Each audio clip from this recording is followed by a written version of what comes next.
नमस्कार दोस्तों, आदाब, गुड मॉर्निंग। हमारे देश में एक बड़े प्रसिद्ध कवि हुए हैं। न केवल कवि बल्कि संपादक और लेखक भी, सर्वेश्वर दयाल सक्सेना। आज उनकी एक लंबी कविता की चंद पंक्तियां आपको सुना रहा हूं। इन पंक्तियों के जरिए, इस कविता के जरिए देश के मौजूदा हालात को समझने का प्रयास किया। सर्वेश्वर दयाल सक्सेना अपनी इस कविता में कहते हैं, गौर फरमाइए। यदि तुम्हारे घर के कमरे में आग लगी हो तो क्या तुम दूसरे कमरे में सो सकते हो? यदि तुम्हारे घर के कमरे में लाशें सड़ रही हो तो क्या तुम दूसरे कमरे में प्रार्थना कर सकते हो? यदि हाँ, तो मुझे तुमसे कुछ नहीं कहना। देश कागज पर बना नक्शा नहीं होता कि एक हिस्से के फट जाने पर बाकी हिस्से उसी तरह साबुत बने रहे और नदियां, पर्वत, शहर, गांव वैसे ही अपनी अपनी जगह दिखें, अनमने रहे। यदि तुम यह नहीं मानते, यदि यह तुम नहीं मानते तो मुझे तुम्हारे साथ नहीं रहना है। आगे इसकी अंतिम जो पंक्तियां हैं वो और खूबसूरत हैं। कवि कह रहे हैं, याद रखो एक बच्चे की हत्या, एक औरत की मौत, एक आदमी का गोलियों से चिथड़ा तन किसी शासन का ही नहीं, संपूर्ण राष्ट्र का है पतन। ऐसा खून बहकर धरती में जज्म नहीं होता, आकाश में फहराते झंडों को काला करता है।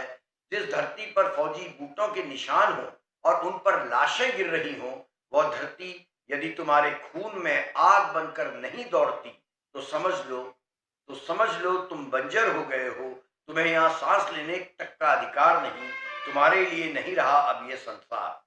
आखिरी बात बिल्कुल साफ, आखिरी बात बिल्कुल साफ, किसी हत्यारे को कभी मत करो माफ, चाहे हो वह तुम्हारा यार, धर्म का ठेकेदार, चाहे लोकतंत्र का 100 नाम धन्य पहरेदार। तो चलिए चर्चा करते हैं आज के मुद्दे पर। लद्दाख बहुत अशांत है, आप जानते हैं। लद्दाख बहुत समय से अपने अधिकारों के लिए लड़ रहा है। 2019 में जब उसको जम्मू कश्मीर से अलग कर, पृथक कर एक यूनियन टेरिटरी बनाया गया, तब वादा किया गया था कि उसको जल्दी ही एक राज्य का दर्जा मिलेगा और वहां पर संविधान की 6वीं अनुसूची लागू की जाएगी। लेकिन ऐसा हुआ नहीं। लद्दाख के पास एक चेहरा है जो अंतर्राष्ट्रीय स्तर का है, जिसकी ख्याति अंतर्राष्ट्रीय स्तर की है, और वो चेहरा है सोनम वांगचुक, जो लद्दाख के अधिकारों के लिए लड़ाई लड़ रहे। वो सोनम वांगचुक अब सलाखों के पीछे हैं, ये भी आप सब जानते हैं। आज लेकिन मैं चर्चा करना चाहता हूं एक ऐसे मुद्दे की जिसे यदि आप समझने का, गंभीरता से समझने का प्रयास करेंगे तो आपको एक पैटर्न नजर आएगा, और वो पैटर्न लोकतंत्र के लिए मेरी दृष्टि में घातक है। पैटर्न क्या है? जो इंपॉर्टेंट मुद्दे हैं, जिन मुद्दों से रोज देश की आम जनता जूझ रही है, यह मुल्क जूझ रहा है, हमारे प्रधानमंत्री और हमारी सत्ता उन पर खामोशी रखती, उन पर कोई टिप्पणी नहीं करती। और आप जानते हैं ऐसा कई मुद्दों पर हुआ है। मणिपुर को आप याद कीजिए। मणिपुर जब जल रहा था और मई 2023 में वहां दंगे भड़क उठे थे, वहां आगजनी, दंगे नहीं आगजनी होने लगी थी, तो प्रधानमंत्री जी ने लंबे अरसे तक उस मुद्दे पर कुछ नहीं बोला, एक शब्द नहीं बोला था। मणिपुर की हिंसा मई 2023 में शुरू हुई थी।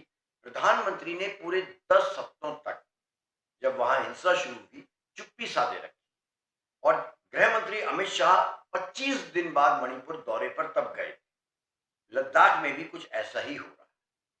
मणिपुर में भी प्रधानमंत्री जी 2 साल बाद गए कुछ घंटों के लिए पिछले दिन। लद्दाख में क्या हो रहा है ये देखिए। लद्दाख में 24 सितंबर के दिन हिंसा हुई। भारतीय जनता पार्टी के कार्यालय को हिंसक उग्र भीड़ ने जला दिया, क्योंकि वह नाराज थी। सोनम वांगचुक धरने पर बैठे थे, आमरण अनशन पे थे, लेकिन उनकी सुनवाई, दिल्ली तक उनकी आवाज नहीं पहुंच रही थी, सुनवाई नहीं हो रही। हिंसा हुई, पुलिस ने गोलीबारी करी, 4 लोग मारे गए, और उन 4 लोगों में एक कारगिल के युद्ध के दौरान देश के लिए लड़ने वाला जवान भी शामिल था। 24 मई को बड़ा इंटरेस्टिंग जानकारी मैं आपको दे रहा हूं, इसे समझिएगा। 24 मई को प्रधानमंत्री खामोश थे या मौन थे, दुख में थे, किसी से संवाद नहीं कर रहे थे, तो भी ये जस्टिफाई किया जा सकता है कि प्रधानमंत्री जी अपने मौन के जरिए देश को कोई संदेश दे रहे हैं कि लद्दाख जल रहा है और वो इससे पीड़ित है। लेकिन ऐसा नहीं था। इसको समझते हैं सोशल मीडिया के जरिए।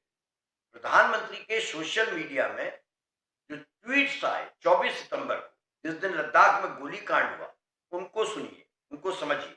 प्रधानमंत्री जी ने 24 सितंबर को सऊदी अरब के ग्रैंड मुफ्ती के निधन पर एक शोक संदेश पेश किया, जिसमें उन्होंने लिखा कि हमारी संवेदनाएं और प्रार्थनाएं सऊदी अरब और उसके नागरिकों के साथ है। आपको नहीं लगता कितना अच्छा होता प्रधानमंत्री लद्दाख की जनता के बारे में भी अपनी संवेदनाएं उस दिन पेश करते, लद्दाख की जनता को भरोसा दिलाते कि मैं आपके साथ हूं और जल्दी ही आपको पृथक राज्य का दर्जा और 6वीं अनुसूची में आपको शामिल करने के लिए प्रयास करूंगा। प्रधानमंत्री जी ने 24 सितंबर को ही एक अन्य ट्वीट भी किया।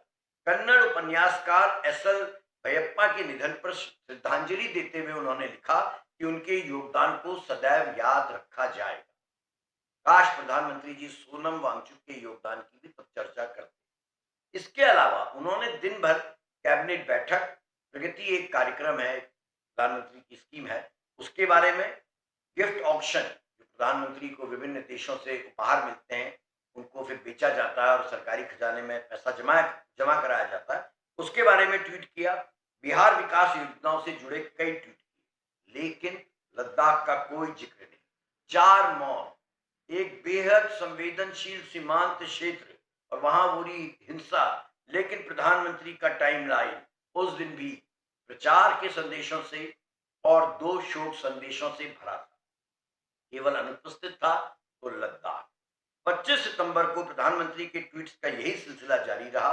उन्होंने नवरात्रि की शुभकामनाएं दी, पंडित दीनदयाल उपाध्याय की जयंती पर अपने विचार शेयर किए और उत्तर प्रदेश अंतर्राष्ट्रीय व्यापार मेला वे वर्ल्ड फूड इंडिया प्रोग्राम के बारे में अपने जो उन्होंने भाषण दिया था उसको सोशल मीडिया में साझा किया। लद्दाख फिर भी गायब, कोई शब्द नहीं प्रधानमंत्री जी की ओर। 26 सितंबर को और उसके बाद लगातार अब तक 10 दिनों तक प्रधानमंत्री जी के ट्वीट्स या सार्वजनिक बयानों में इस गोलीकांड का या आंदोलन का कोई जिक्र नहीं।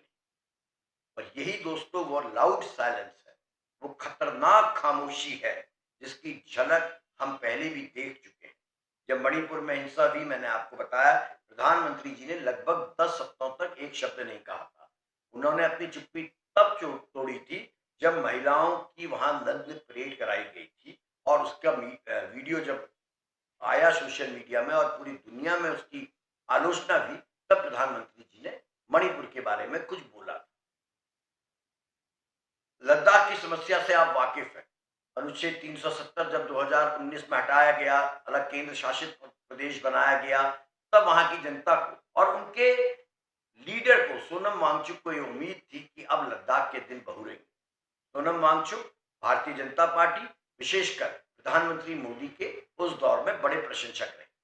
अब लेकिन जो लोकल कम्युनिटी है, स्थानीय समुदाय है, उसको दिनों दिन वो भयभीत हो रहा है, उसका डर गहरा रहा है कि बगैर संवैधानिक सुरक्षा के, यानी कि 6वीं सूची लागू ना होने के चलते बाहरी लोग डेवलपमेंट के नाम पर, विकास के नाम पर उनकी जमीन खरीद लेंगे, खनन उद्योग और अन्य प्रकार के उद्योग वहां के पर्यावरण को तबाह करेंगे। ऐसा होते हुए हम सब देख रहे हैं, हर जगह ऐसा हो रहा है।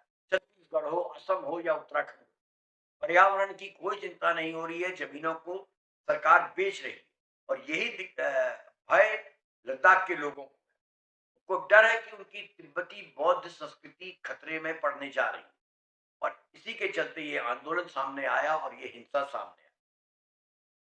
एक और बड़ी महत्वपूर्ण बात है, जब प्रधानमंत्री जी 24 सितंबर को गोलाबारी हो रही थी और प्रधानमंत्री जी उसके बजाय अपनी शोक संवेदनाएं व्यक्त कर रहे थे या अन्य चीजों के बारे में, विकास योजनाओं के बारे में अपने ट्वीट साझा कर रहे थे, तब क्या प्रधानमंत्री जी को ये नहीं लगा होगा कि ये वही क्षेत्र है जहां पर चीन अपनी पहुंच लगातार बढ़ा रहा है। प्रधानमंत्री जी कहते हैं कि हमारी 1 इंच जमीन भी चीन के कब्जे में नहीं है, लेकिन नेता प्रतिपक्ष राहुल गांधी ताल ठोक कर दावा करते हैं कि चीन बहुत ज्यादा हिस्से पर लद्दाख क्षेत्र में कब्जा कर चुका है। और राहुल गांधी जी की छोड़िए, वो पॉलिटिकल आदमी है, सोनम वांगचुक जो स्थानीय है और जो मोदी जी के प्रशंसक रहे, वो लगातार इस बात को देश को बता रहे हैं कि चीन बहुत बड़े भूभाग में कब्जा कर चुका है। तो जहां पर इतना संवेदनशील, जहां पर हमारी सीमाओं के पार हमारा दुश्मन देश खड़ा है, उसके सैनिक खड़े हैं और बहुत संभावना है कि वो हमारे भीतर भी आ चुके हों, जैसा सोनम वांगचुक कह रहे हैं या नेता प्रतिपक्ष कह रहे हैं, तो प्रधानमंत्री जी को इतना तो संवेदनशील होना चाहिए था कि वो ट्वीट करते, कोई संवेदना व्यक्त करते। हमारे गृह मंत्री का भी यही हाल है। लद्दाख क्षेत्र सीधे सीधे गृह मंत्रालय के अधीन क्षेत्र और गृह मंत्री हैं देश के नंबर 2 सबसे पावरफुल व्यक्ति अमित शाह। अमित शाह जी उस पूरे दिन 24 सितंबर के दिन चुनावी सभाओं में व्यस्त रहे, गरबा समारोहों में व्यस्त रहे। उनके ट्वीट्स को आप देखिए, उन्होंने उसी दिन 24 सितंबर जब लद्दाख जल रहा था, त्राहिमाम त्राहिमाम कर रहा था, तब गृह मंत्री जी ने अति संवेदनशीलता दिखाते हुए, जन सरोकार दिखाते हुए गुजरात में गरबा खेलते हुए ट्वीट पोस्ट। अगले दिन वो मुंबई में पुरस्कार समारोह में गए, वहां के बारे में उन्होंने ट्वीट किया और फिर बिहार में जो उनके चुनावी दौरे थे उनके बारे में उन्होंने वीडियो साझा। लद्दाख हमारे गृह मंत्री के दिमाग में तक नहीं, एक शब्द श्री अमित शाह ने लद्दाख के बारे में नहीं बोला। और याद रखिएगा, ये वही अमित शाह जी हैं, हमारे गृह मंत्री जी हैं, जो मणिपुर भी 25 दिन बाद गए थे जब मई 2023 में वहां हिंसा शुरू हुई। 25 दिन बाद, कुछ घंटों के लिए, 4 दिन के लिए अमित शाह जी वहां गए थे, लेकिन 25 दिन बाद। और आपको ये समझना होगा, लद्दाख की जनता इसी कारण भारतीय जनता पार्टी से एक राष्ट्रीय दल से नाराज हो गई और जो 2014 और 2019 में लद्दाख में भारतीय जनता पार्टी ने लोकसभा की सीट जीती थी, 2024 के इलेक्शंस में उसको एक निर्दलीय उम्मीदवार ने जीता। ये एक संकेत है कि देश की मुख्य धारा के राजनीतिक दलों से, विशेषकर सत्तारूढ़ दल से लद्दाख का मोह भंग हो रहा है। लद्दाख में जो आज दोस्तों असंतोष है, वो दिल्ली की नीतियों और जमीनी सच्चाई के बीच की दिनों दिन बढ़ रही खाई को दर्शाता है। छठी अनुसूची का वादा किया गया, लेकिन उसको अभी तक इंप्लीमेंट नहीं किया गया। राज्य का दर्जा देने की बात हुई, लेकिन इंप्लीमेंट नहीं।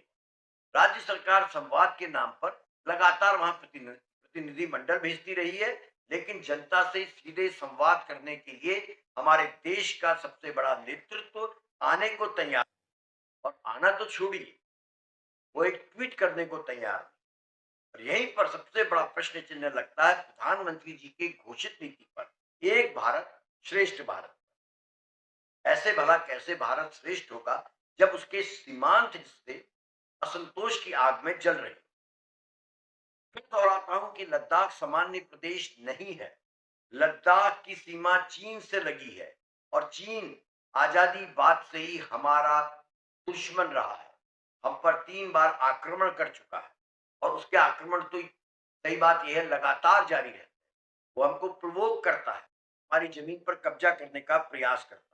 गलवान घाटी में जो चीनी सैनिकों ने 2020 में किया, उस दृश्य को याद करिए, किस प्रकार आमने सामने भारतीय फौज और चीनी फौज आ गई।